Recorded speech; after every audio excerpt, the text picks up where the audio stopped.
Bonjour Laurence. Je suis très heureux d'avoir eu l'occasion de faire cet échange avec vous sur Redivivus, une revue hors série vraiment passionnante.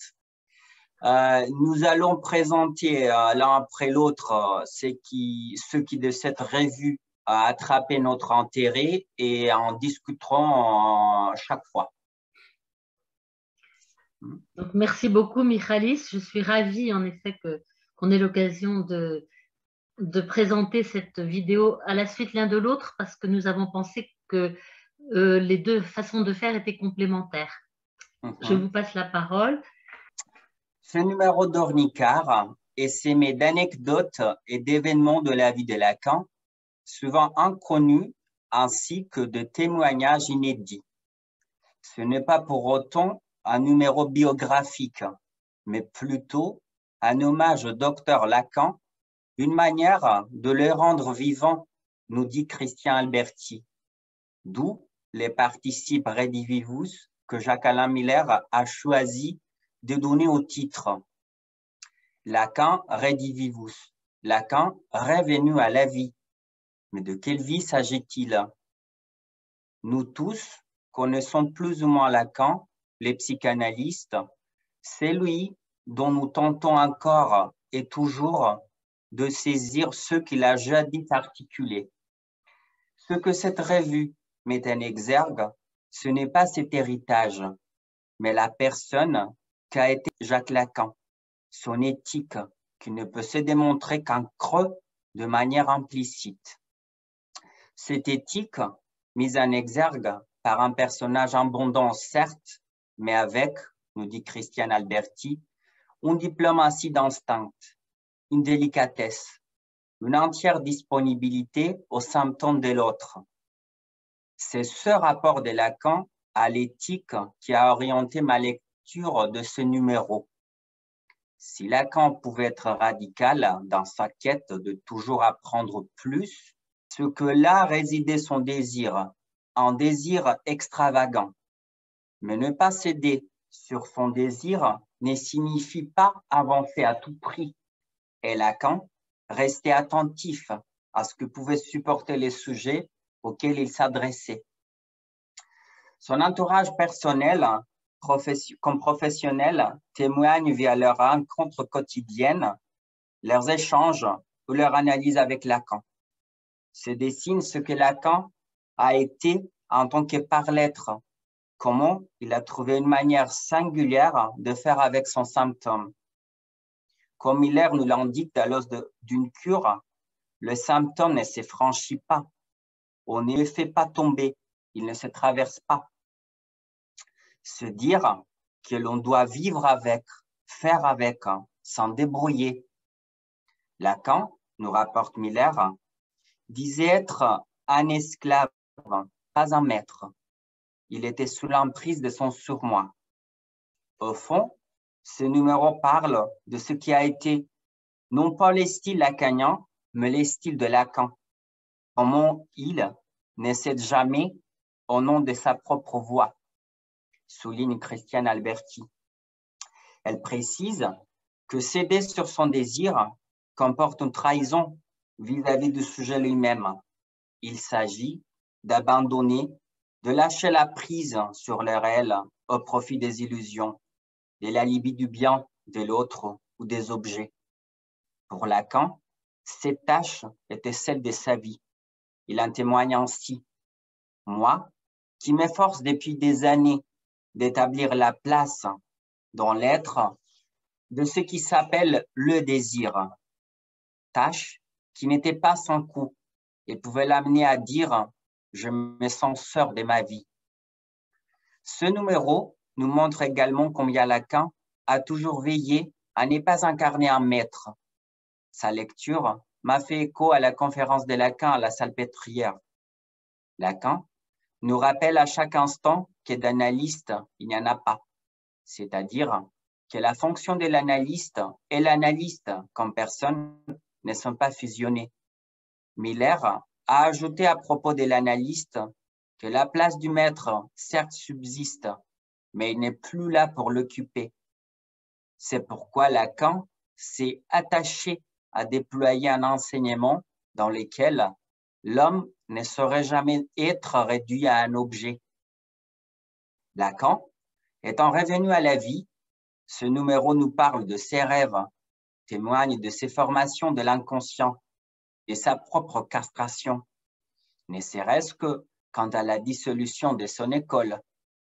Il était prêt à perdre. Gloria, la secrétaire de Lacan, le formule ainsi. Ce qui était de l'ordre de l'inacceptable, il ne l'acceptait pas. Lacan a eu des relations amicales comme des relations conflictuelles. Il avait des collaborateurs, une famille, des enfants, une vie amoureuse. Chaque bout de sa vie était imprégné de son style. Miller nous dit combien Lacan pouvait être une personne indélicate, odieuse, faire peur aux gens tout aussi bien qu'avoir un effet apaisant, tel que le dénote Alicia Escob, qui tenait la maison de Guintrancourt. L'esprit du docteur Lacan était toujours en mouvement. L'immobilité n'était pas envisageable pour lui. Qui, disait-il, a recommencé le chemin chaque fois. Rien n'était jamais acquis. Il s'est rénové tous les jours, indique Miller, et pouvait ainsi dire « De ce que témoignant comme psychanalyste, je m'offre à ma mise en question. » Il s'agit d'une pensée qui s'est réinventée à chaque instant. C'était, nous dit Miller, Lacan pense contre Lacan. Il remettait incessamment en cause ses résultats. Ce numéro nous invite à rencontrer un Lacan inimitable, mais qui continue encore aujourd'hui à nous inspirer dans notre orientation psychanalytique. Merci beaucoup, Michalis. C'est vraiment très intéressant. Voilà. Je vais vous poser une question à propos du texte que vous avez présenté. Ben voilà. À propos du refus de Lacan d'incarner un maître, vous commentez. Lacan nous rappelle à chaque instant que d'analyste, il n'y en a pas. C'est-à-dire que la fonction de l'analyste et l'analyste comme personne ne sont pas fusionnées. Avez-vous trouvé des témoignages de la façon dont Lacan mettait en jeu cette différence? Merci Laurence pour cette question. Cela m'a fait penser à la conférence de Lacan au Collège de médecine à la Salpêtrière en 1966. Lacan nous dit que quand le médecin prescrit des médicaments, il se prescrit lui-même. Il incarne l'être du médecin, son idéal du moins. Lui, il est médecin. C'est de l'extérieur de sa fonction, notamment dans l'organisation industrielle, qui lui sont fournis les moyens. Et en d'autres termes, il sert les discours du maître. Jacques-Alain Miller ajoute que la place du maître, certes, subsiste, mais il n'est plus là pour l'occuper. Mais d'analyste, il n'y en a pas. C'est-à-dire que la fonction de l'analyste et l'analyste comme personne ne sont pas fusionnés. En lisant cette revue, nous ne trouvons pas deux fois le même acte. Lacan s'adapte. Il n'essaye pas de guider les sujets devant lui. Il ose, il tente des choses. Une position de maître aurait comme garantie une cure, alors que lui, il vise l'effet. Le savoir est du côté du sujet. Dans la partie témoignage de la revue, quand il ouvre la fenêtre pour appeler son analysante, par exemple, sa pratique s'adapte en fonction de chacun.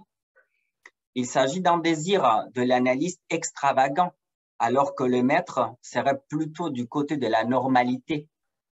En utilisant un terme que Jacques-Alain Miller utilise dans Quarto numéro 78, il s'écarte des usages reçus, de l'ordre commun.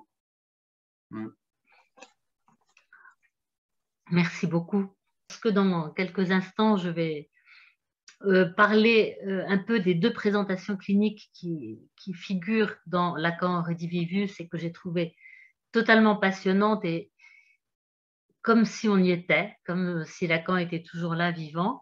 On va voir comment il ose et comment il agit vraiment différemment avec chacun et chacune. C'est à vous maintenant. Vous vous êtes particulièrement intéressé en présentation de malades menée par Lacan et retranscrite dans cette revue. Nous vous écoutons. Merci. Ces deux présentations cliniques. Comme le dit Jacques-Alain Miller dans ses présentations de Lacan, le malade, un infortuné, rencontre sans le savoir une figure de son destin. 1 heure, 2 heures durant, il sera écouté, questionné, sondé, manœuvré, jaugé enfin, et les quelques mots qui sortiront de la bouche de Lacan pèseront lourd. L'assistance est toujours déçue dans son attente de diagnostic, car le questionneur affectionne, dit Jacques-Alain Miller, l'effet zen. Les questions de Lacan se supportent de la référence au corpus psychiatrique classique, mais curieusement, au moment où ce sens va prendre, se geler, il se retourne sur la référence qu'il inspire, il la met en cause, il la suspend. Il y a une folie de la compréhension, dit Jacques-Alain Miller. Lacan, lui, ne comprend rien. C'est cela, et d'autres caractéristiques aussi du style de Lacan, face au style de chaque patiente, que nous allons suivre au fil de ces deux présentations qui datent des années 70, probablement à Sainte-Anne. 2 cas difficiles à classer, des ambiances différentes. C'est un luxe vraiment que de les suivre aujourd'hui. Alors nous avons d'abord le cas de Mademoiselle Boyer. D'entrée de jeu, le dialogue est bizarre, énigmatique, décousu. La patiente semble perdue ou flottante, comme le dira Lacan. Il est impossible de lui faire tenir une direction. Ce que la transcription manque à redonner, c'est le ton sur lequel la conversation s'est déroulée. Sans doute un ton assez léger, voire ironique du côté de la patiente. Ce serait assez cohérent avec ce que Lacan en dira une fois la conversation terminée. L'entretien navigue de thème en thème. Il n'y en a pas un sur lequel elle reste vraiment. Une certaine désorientation dans le temps et dans l'espace. Pas de place à titrer. Elle dit « Je ne sais pas où je suis partout ». Un flou dans l'identité. Elle dit « J'étais la personne temporaire qui remplace une autre ». Une propension à prendre la place des autres et même leur vie, comme elle dit. Elle dit « Je n'ai pas de vie, je prends la vie à l'autre ». Une propension à habiller des corps successifs comme une robe suspendue. L'absence d'un discours cohérent, rien qui s'écrive, des idées de persécution peu consistantes, une incroyance par rapport à l'autre. Elle dit « Maintenant, on s'amuse à me faire confiance », par exemple. Les digressions sont nombreuses. De certaines réponses décalées se dégage une certaine poésie. La rose, la fleur de l'églantier, le chant, CHAMP, de mots, etc. La présence d'esprit de Lacan se manifeste pendant tout l'entretien. Il saisit au vol quelque chose qu'il vient d'entendre pour lui en faire dire plus. Par exemple, il cherche à la faire parler de ceux sur lesquels, comme il dit, elle aurait pu cristalliser. Rien de marquant n'en sort. Jacques-Alain Miller dit « S'il y a un enseignement de la présentation de malade, c'est bien celui-ci, chercher la certitude. » Quand elle parle de persécution, Lacan lui demande des détails. Chez elle, même ce sentiment est inconsistant. Il lui dira que son histoire, c'est quelque chose qui flotte, comme ça. Sans la forcer, il peut la provoquer ou la surprendre. Ainsi, juste au moment où elle se dit incapable d'aimer, il lui adresse une expression affectueuse, que je trouve plutôt paternelle et qui fait mouche. Mon petit chou, ce sur quoi elle s'anime. Mon petit chou, rire, c'est agréable, mais c'est surprenant. Vous ne m'avez pas dit salope ou putain.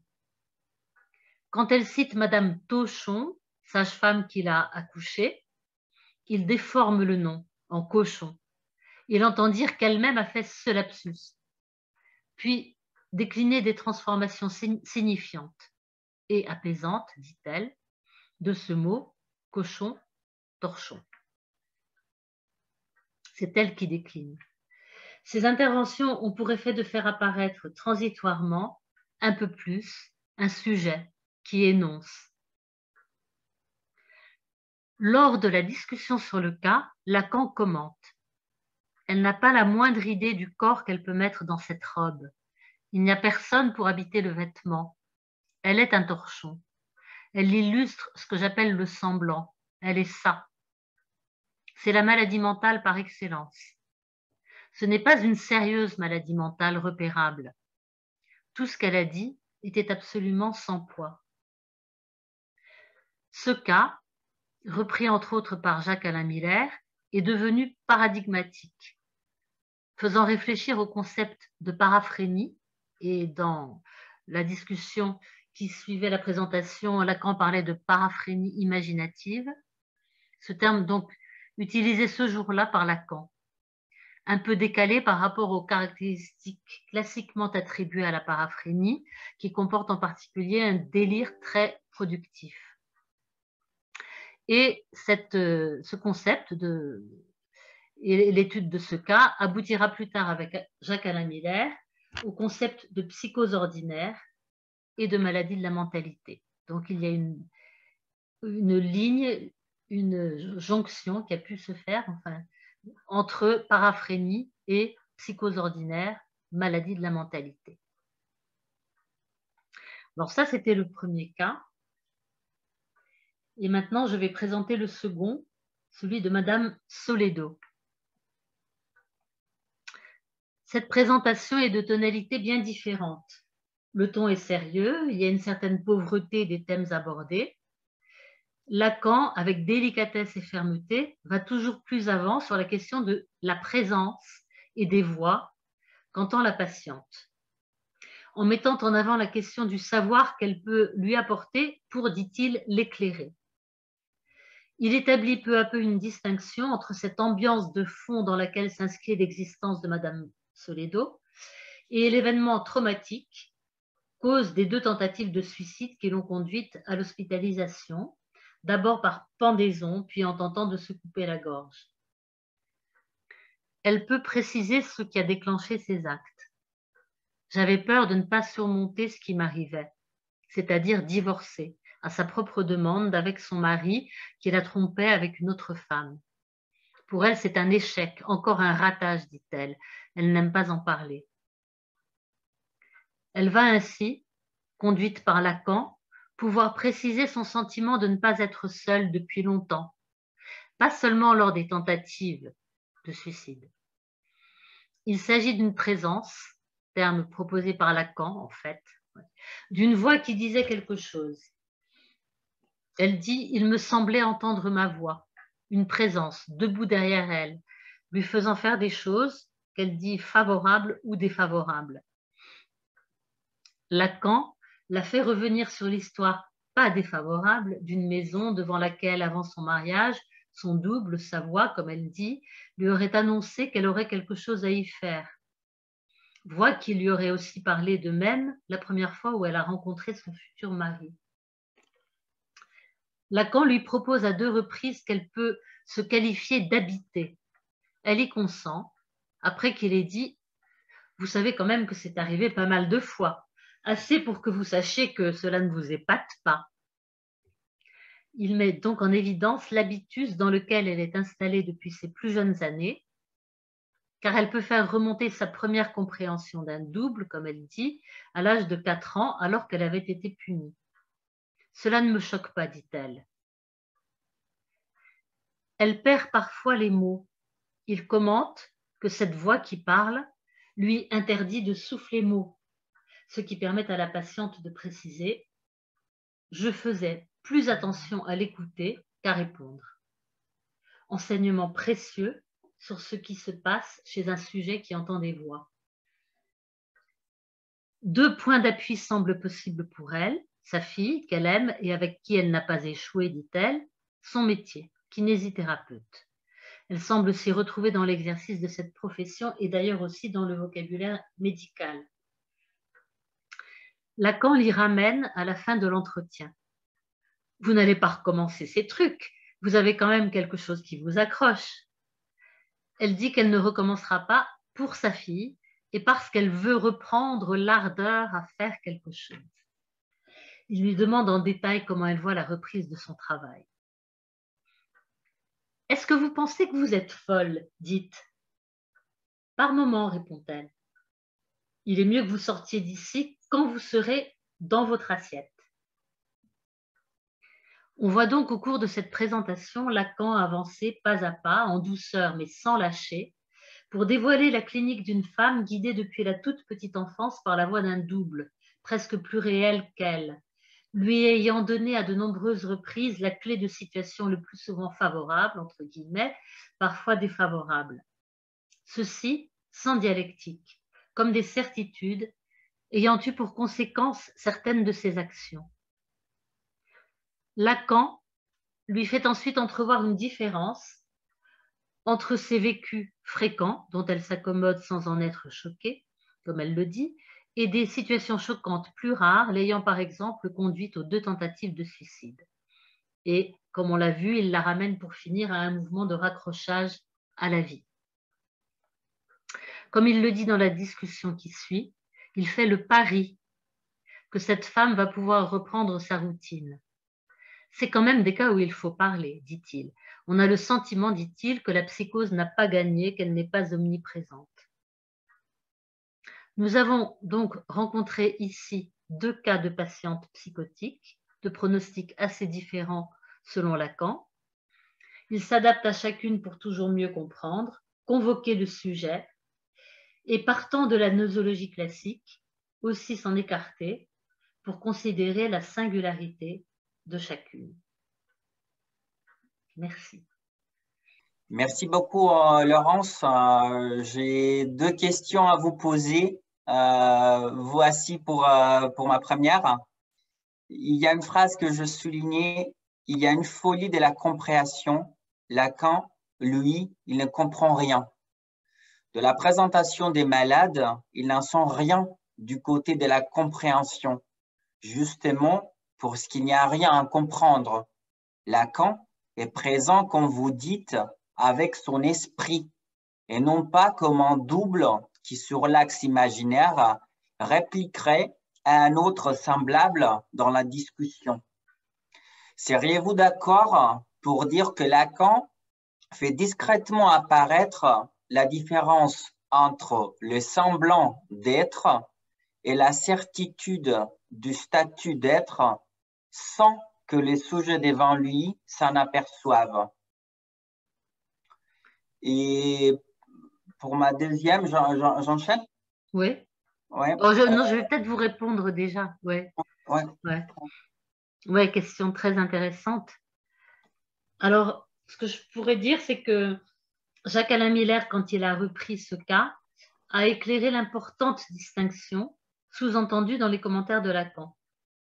Ce n'est pas ici une sérieuse, entre guillemets, maladie de l'autre, du grand autre, non barré, on pourrait dire, dans laquelle la fonction de la certitude, comme le disait Jacques-Alain Miller, a toujours cherché dans la présentation de malade, est au premier plan. Ça, c'est le cas des paranoïaques et en général de l'érotomanie. Mais une maladie de la mentalité, entre guillemets, de celle des êtres qui s'approchent du pur semblant, dont les identifications n'ont pas cristallisé en moi. Il n'y a pas de trait lunaire, pas de S1 repérable, il n'y a personne. Alors ici, même si la structure de la patiente se manifeste rapidement dans son discours métonymique et dans l'installation d'un dialogue en miroir, on voit que Lacan cherche chez elle quelques points de certitude. Ayant vérifié leur quasi-absence, cherchant aussi si la chaîne signifiante est rompue, il peut orienter un peu plus le dialogue, de telle sorte qu'à la fin, il est un peu accroché quelque chose, suscité chez elle, en tout cas pour un temps, une certaine confiance en lui et parfois une vague subjectivation. Mais en effet, Elle ne s'en aperçoit pas, ouais. Non, Elle-même. Voilà. c'est vrai. Ouais, il fait discrètement, ouais, Ouais, délicatement. Ouais. ouais. Euh, et pour ma deuxième question, dans le deuxième cas, nous voyons comment Lacan soutient le versant positif du sujet en lui interdisant discrètement sa jouissance destructive afin de l'orienter vers un accrochage effectif. Il parie. Des fois, il faut parier. Parier sur une solution possible sur les sujets de l'énoncé. Il a un usage formidable du signifiant folie. Il me semble que cela permet qu'un décalage opère qui vide de son sens les signifiants. N'est-ce pas ce qui donne ainsi accès au sujet à une subjectivation? Alors, je vais surtout dire que je suis tout à fait d'accord avec vous. Et, et en effet, je reste avec cette phrase, est-ce que vous croyez que vous êtes folle, qui est formidable parce que c'est à elle qu'il demande. Il la pose en position de sujet. Ouais, c'est formidable. Merci beaucoup, Laurence. C'était vraiment un plaisir, un vrai plaisir. Hein. Ouais. De ma part aussi. Et donc, à bientôt. À bientôt.